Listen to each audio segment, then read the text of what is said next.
On this episode of China Uncensored, the next Batman supervillain, China's Zhou Yongkang.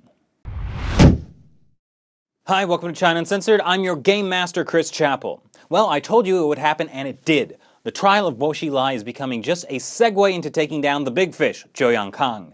If you've forgotten who the players are, Bo Xilai was a rising star in Chinese politics who also really liked terrorizing journalists and lawyers and throwing countless citizens in jail without an ounce of due process.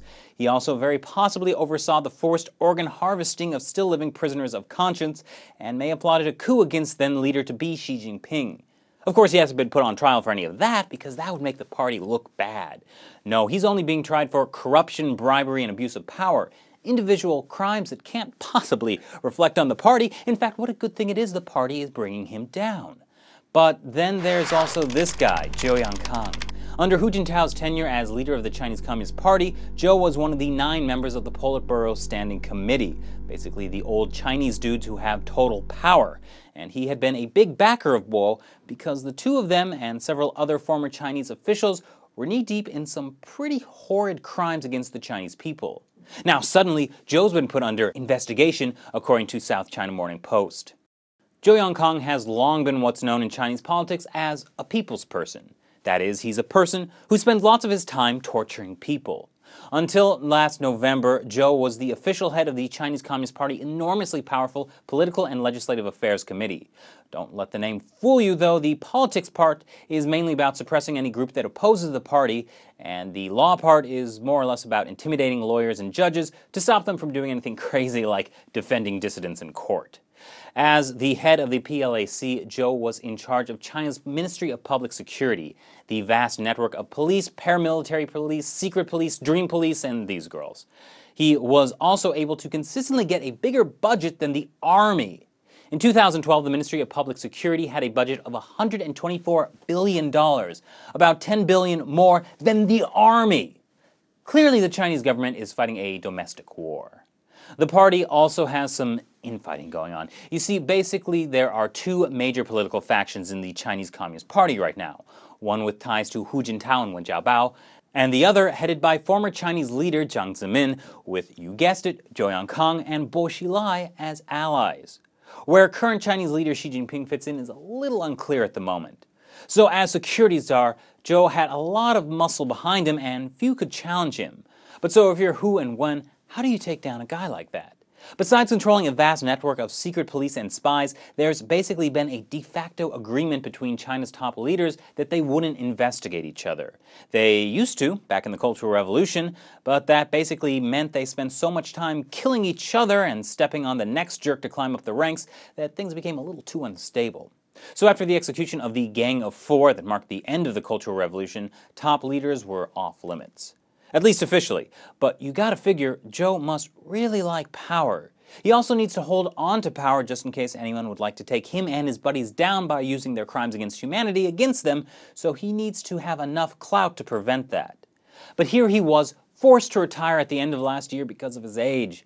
Wouldn't it be nice if there was some rising star in the Communist Party, someone like Bo Xilai, who just happened to owe his allegiance to Zhou, who could replace him on the Politburo Standing Committee, and from there, maybe even rise to the leadership of the party?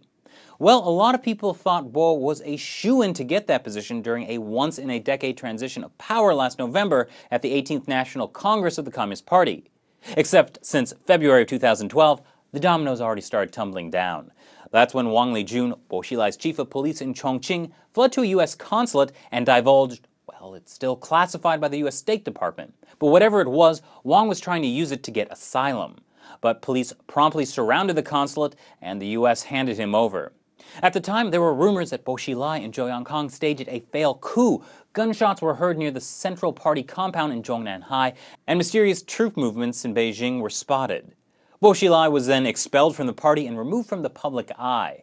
Then Bo's wife, Gu Kailai, went on trial for murdering a well-connected British businessman. Then Wang Lijun was convicted of abuse of power and defection. Then, just last month, Bo was put on show during his 5-day trial for corruption, and now finally Zhou is being investigated.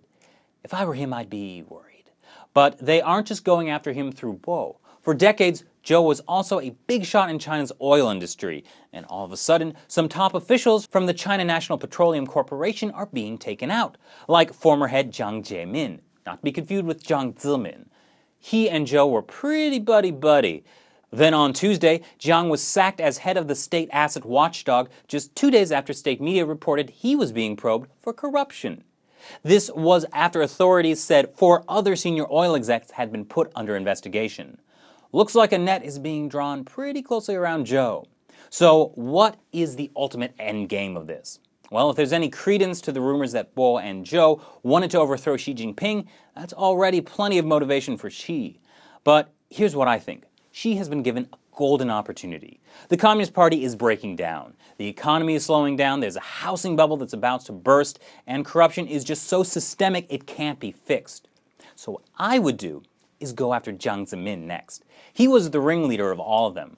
Drop all this talk of investigating corruption. Bring out everything about the crimes of humanity those guys were involved in, forced organ harvesting, the genocide of Falun Gong, all the other crimes of the party. Saddle them with that.